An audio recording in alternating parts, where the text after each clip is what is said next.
Hello everyone, আশা করি প্রত্যেকে ভালো রয়েছো। এসো কিছু শিখি চ্যানেলে তোমাদের প্রত্যেককে স্বাগত। আজকে আমরা আলোচনা করব সপ্তম শ্রেণীর ভূগোলের ষষ্ঠ অধ্যায় শিলা ও মাটি। এই চ্যাপ্টারটা খুঁটিয়ে যত রকমের কোশ্চেন হয় সমস্ত কোশ্চেন পেপার কিন্তু আমরা আজকে আলোচনা করব। প্রতিটা কোশ্চেন কিন্তু তোমাদের পরীক্ষার জন্য খুব ইম্পর্টেন্ট, তো তোমরা সেই কারণে ভিডিওটা স্কিপ না করে পুরো ভিডিওটা দেখো। ভালো লাগলে অবশ্যই একটা লাইক করে বন্ধুদের সাথে শেয়ার করো। যারা চ্যানেলে নতুন অবশ্যই তোমরা চ্যানেলটাকে সাবস্ক্রাইব করে রাখবে। তো আলোচনাটা শুরু করা যাক। আমরা আজকে আলোচনা করব শিলা ও মাটি থেকে যত কোশ্চেন অ্যান্সার আমাদের পরীক্ষার জন্য ইম্পর্টেন্ট, সমস্ত কোশ্চেন অ্যান্সার। তো চলো দেখে নাও কি কি কোশ্চেন অ্যান্সার তোমাদের হতে পারে এই চ্যাপ্টারটা থেকে। তো দেখো, ফার্স্ট কোশ্চেন বলছে, ফার্স্টেই আমরা যে কোশ্চেনগুলোতে আসবো সেগুলোর মান হচ্ছে 1 নাম্বার, শর্ট কোশ্চেন এগুলো। তো দেখো ফার্স্ট কোশ্চেন কি বলছে, বলছে পৃথিবীর উপরের কঠিন আবরণটি কি দিয়ে গঠিত? তো উত্তর হবে পৃথিবীর উপরের কঠিন আবরণটি হচ্ছে শিলা দ্বারা গঠিত। নেক্সট কোশ্চেন কি বলছে, নেক্সট কোশ্চেন বলছে শিলা কাকে বলে? তাহলে উত্তর হবে বিভিন্ন খনিজ পদার্থের সমন্বয়ে গঠিত একটি যৌগিক পদার্থ হলো কি না শিলা। নেক্সট কোশ্চেন বলছে শিলা কয় প্রকার ও কি কি? উত্তর হবে শিলা হচ্ছে 3 প্রকার, যথা আগ্নেয় শিলা, পাললিক শিলা ও রূপান্তরিত শিলা। নেক্সট কোশ্চেন বলছে কি শিলা কিভাবে ভেঙে যায়? উত্তর হবে নানা প্রাকৃতিক শক্তি, যেমন সূর্যের তাপ, বৃষ্টির আঘাত, বাতাসের ধাক্কা বা নদীর স্রোতের দ্বারা শিলা ভাঙে। নেক্সট কোশ্চেন বলছে মাটি কয় প্রকার ও কী কী? উত্তর হবে মাটি 3 প্রকার, যথা বেলে মাটি, এঁটেল মাটি ও দোআঁশ মাটি।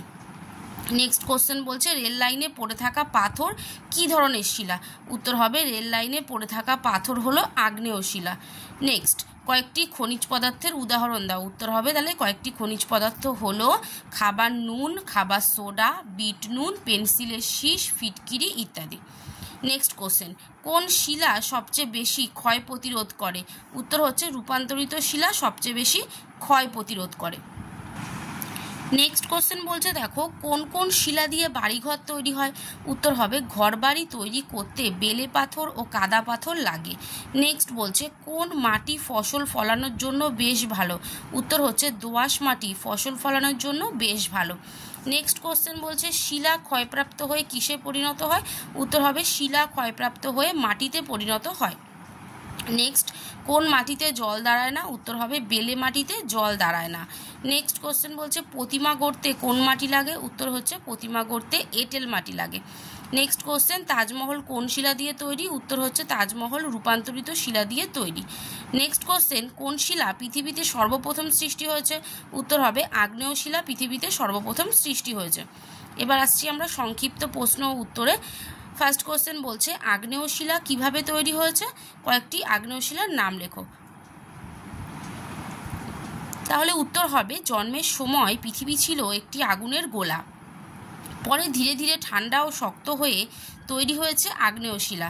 গ্রানাইট ও ব্যাসল্ট হলো আগ্নেয় শিলা। নেক্সট কোশ্চেন বলছে আগ্নেয় শিলার বৈশিষ্ট্যগুলি লেখো। উত্তর হচ্ছে আগ্নেয় শিলা খুবই কঠিন এবং সহজে ভেঙে যায় না। আগ্নেয় শিলা ভূগর্ভ ও ভূপৃষ্ঠের চাপে অনেক সময় বদলে গিয়ে রূপান্তরিত শিলায় পরিণত হয়। নেক্সট কোশ্চেন বলছে পাললিক শিলা কিভাবে তৈরি হয়েছে? উত্তর হবে বহু বছর ধরে আগ্নেয় শিলা বিভিন্ন প্রাকৃতিক উপায়ে ক্ষয় হয়ে ছোট ছোট নুড়ি, কাঁকর ও বালিতে পরিণত হয়। পরে এগুলি আবার নদী ও বায়ুর দ্বারা বাহিত হয়ে সমুদ্রের নিচে পলিরূপে স্তরে স্তরে সঞ্চিত হয়। বহুদূর পরে এগুলি শক্ত হয়ে বহু বছর পরে এগুলি শক্ত হয়ে পাললিক শিলায় সৃষ্টি হয়।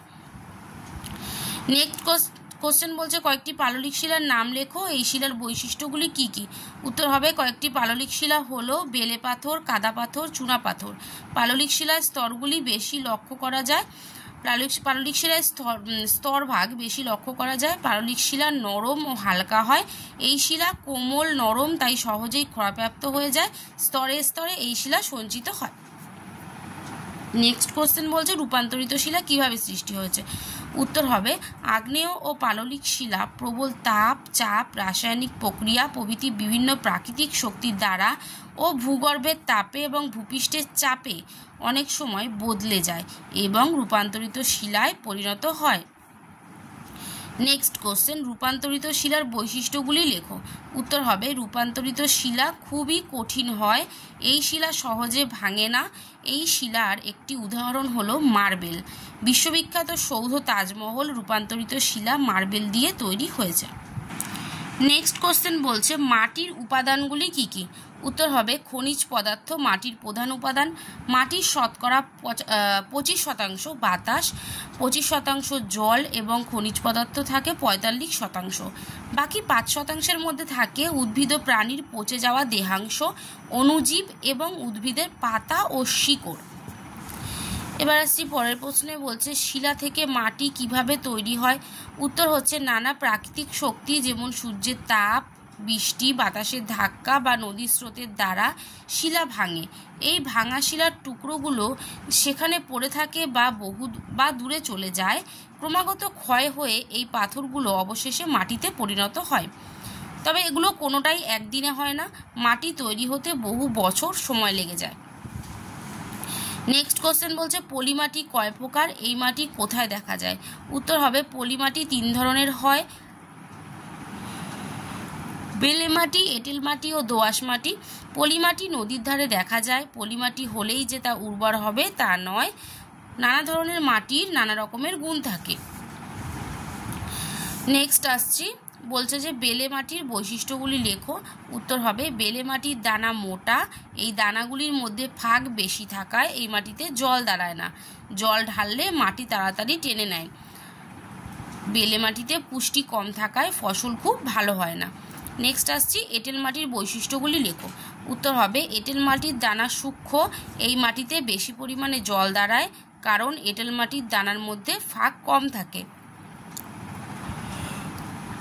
এই মাটিতে ফসল ভালো ফলে না, ধান, গম প্রভৃতি চাষ হলেও ফলন কম হয়। পরের প্রশ্নে চলে আসছি, বলছে দোআঁশ মাটির বৈশিষ্ট্যগুলি লেখো। উত্তর হবে দোআঁশ মাটির দানা হচ্ছে মাঝারি, এই মাটিতে জল ও অন্যান্য উপাদান সঠিক মাত্রায় থাকে, তাই চাষবাসের জন্য দোআঁশ মাটি সবচেয়ে ভালো। সব রকমের ফসলই দোআঁশ মাটিতে ভালো হয়ে থাকে। নেক্সট কোশ্চেন বলছে বলছে রেগোলিথ কাকে বলে। উত্তর হবে বিভিন্ন প্রাকৃতিক শক্তির দ্বারা ক্রমাগত ক্ষয়প্রাপ্ত শিলাচূর্ণ যখন ভূমির ওপর এক শিথিল স্তরের সৃষ্টি করে তখন তাকে রেগোলিথ বলে। নেক্সট কোশ্চেনে চলে আসছি, বলছে জীবাশ্ম কাকে বলে। উত্তর হবে জীবদেহ সমুদ্রগর্ভে পলির সাথে সাথে সঞ্চিত হয়ে পলির নিচে চাপা পড়ে যায়। কালক্রমে ওই জীবদেহ জমাট বেঁধে পাথরে পরিণত হয়, তখন শিলাস্তরে ওই জীবদেহের ছাপ থেকে যায়, একে জীবাশ্ম বলে। হিমালয় পর্বতকে এরূপ জীবাশ্ম বলা হয়। নেক্সট কোশ্চেন বলছে শিলাচক্র কি। উত্তর হবে ভূগর্ভের অভ্যন্তরের ম্যাগমা ও লাভা বাইরে সঞ্চিত হয়ে আগ্নেয় শিলা সৃষ্টি হয়। এই শিলা বিভিন্ন প্রাকৃতিক শক্তির কারণে ক্ষয়প্রাপ্ত হয়ে সমুদ্র গর্ভে সঞ্চিত হয়, সেখানে পলির রাশি রাশি চাপা পড়ে পাললিক শিলায় পরিণত হয়। এই পাললিক শিলা ও আগ্নেয় শিলা পুনরায় শিলার চাপে, তাপে ও রাসায়নিক বিক্রিয়ার প্রভাবে পরিবর্তিত হয়ে রূপান্তরিত শিলায় পরিণত হয়। এইভাবে ক্রমান্বয়ে শিলা এক রূপ থেকে অন্য রূপে পরিবর্তিত হয়, একে শিলাচক্র বলে। তাহলে তোমরা দেখো এই যে শিলা ও মাটি চ্যাপ্টারটা রয়েছে, তোমরা চ্যাপ্টারটা খুব ভালোভাবে পড়বে এবং চ্যাপ্টার থেকে যত ইম্পর্টেন্ট কোশ্চেন অ্যান্সার হয় সমস্ত কোশ্চেন অ্যান্সার কিন্তু 1, 2 এবং 3 নম্বরের কোশ্চেন অ্যান্সার আমি তোমাদেরকে আলোচনা করে দিলাম। খুব ভালোভাবে তোমরা কোশ্চেন অ্যান্সারগুলো পড়ো, ঠিক আছে। আশা করি তোমাদের খুব উপকার হবে প্রশ্ন উত্তরগুলো পড়ে। তোমরা যারা চ্যানেলটাকে সাবস্ক্রাইব করোনি অবশ্যই কিন্তু সাবস্ক্রাইব করে রেখো, আর যারা ভিডিওটা লাইক করোনি অবশ্যই কিন্তু তোমরা একটা লাইক করে দিও। আজকের মতো এ পর্যন্ত, দেখা হবে নেক্সট ভিডিওতে।